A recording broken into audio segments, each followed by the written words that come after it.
عالمگیر رحم اللہ کے زمانے کا واقعہ ہے کہ عالمگیر کے زمانے میں علماء اس قدر قسم پرسی میں مبتلا ہو گئے کہ انہیں کوئی پوچھنے والا نہیں تھا۔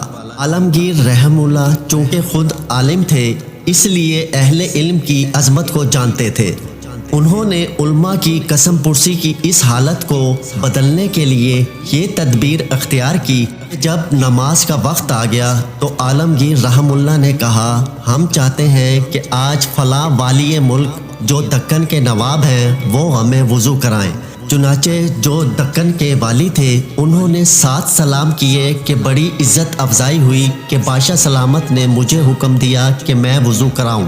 وہ سمجھے کہ اب کوئی جاگیر ملے گی، بادشاہ بہت راضی ہے۔ نواب صاحب فوراً پانی کا لوٹا بھر لائے اور آ کر وضو کرانا شروع کر دیا۔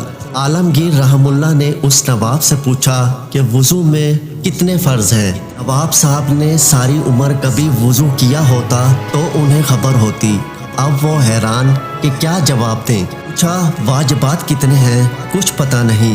پھر پوچھا کہ سنتیں کتنی ہیں؟ اس بار بھی نواب صاحب کوئی جواب نہ دے سکے۔ عالمگیر رحم اللہ نے کہا، بڑے افسوس کی بات ہے کہ لاکھوں کی رعیت کے اوپر تم حاکم ہو، لاکھوں کی گردنوں پر حکومت کرتے ہو اور مسلم تمہارا نام ہے، تمہیں یہ بھی پتہ نہیں کہ وضو میں فرض، واجب اور سنتیں کتنی ہیں۔ مجھے امید ہے کہ میں آئندہ ایسی صورتحال نہ دیکھوں۔ دوسرے کے ساتھ یہ برتاؤ کیا کہ رمضان المبارک کے مہینہ میں ان سے کہا کہ آپ ہمارے ساتھ افطار کریں۔ اس نے کہا، جہاں پناہ یہ تو عزت افزائی ہے، ورنہ فقیر کی ایسی قسمت کہاں کہ بادشاہ سلامت یاد کریں۔ جب افطار کا وقت ہوا تو عالمگیر رحم اللہ نے ان سے کہا کہ مفسدات صوم جن سے روزہ فاسد ہوتا ہے کتنے ہیں؟ انہوں نے اتفاق سے کبھی روزہ رکھا ہی نہیں تھا، اس لیے انہیں پتہ ہی نہیں تھا کہ روزے کے مفسدات کیا ہیں۔ اب دوسرے صاحب چپ ہیں کہ کیا جواب دیں۔ عالمگیر رحم اللہ نے ان سے بھی کہا کہ بڑی شرم کی بات ہے کہ تم مسلمانوں کے امیر،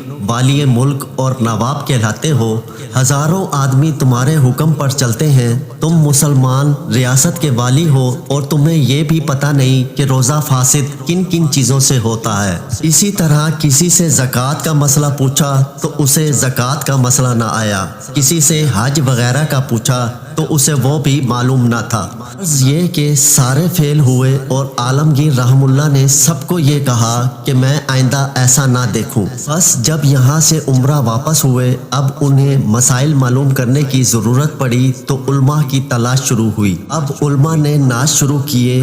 کسی نے کہا ہم 500 روپے تنخواہ لیں گے، انہوں نے کہا حضور ہم 1000 روپیہ تنخواہ دیں گے۔ وہ علماء کو دگنی تنخواہ دینے پر اس لیے آمادہ تھے کہ اب انہیں جاگیرے جانے کا اندیشہ تھا۔ دگنی تنخواہ کی پیشکش کے باوجود بھی علماء نہ ملے تو تمام ملک کے اندر اہل علم حضرات کی تلاش شروع ہوئی۔ جتنے بھی علماء و طلباء تھے سب ٹھکانے لگ گئے، بڑی بڑی تنخواہیں جاری ہو گئیں اور ساتھ ہی یہ کہ جتنے عمرہ تھے انہیں مسائل معلوم ہو گئے اور انہوں نے دین پر عمل کرنا شروع کر دیا۔ تو آپ نے سنا دوستو کیسے عالمگیر رحم اللہ نے اپنی دانش مندی اور عقل مندی سے علماء کے مسائل کو حل کیا اور قسم پرسی کی حالت میں مبتلا علماء کے لیے روزگار کا انتظام کیا۔ مزید اچھی ویڈیوز کے لیے ہمارے چینل کو ضرور سبسکرائب کریں۔ اب آپ سے اجازت چاہوں گا اس دعا کے ساتھ کہ اللہ آپ سب کا حامی و ناصر ہو۔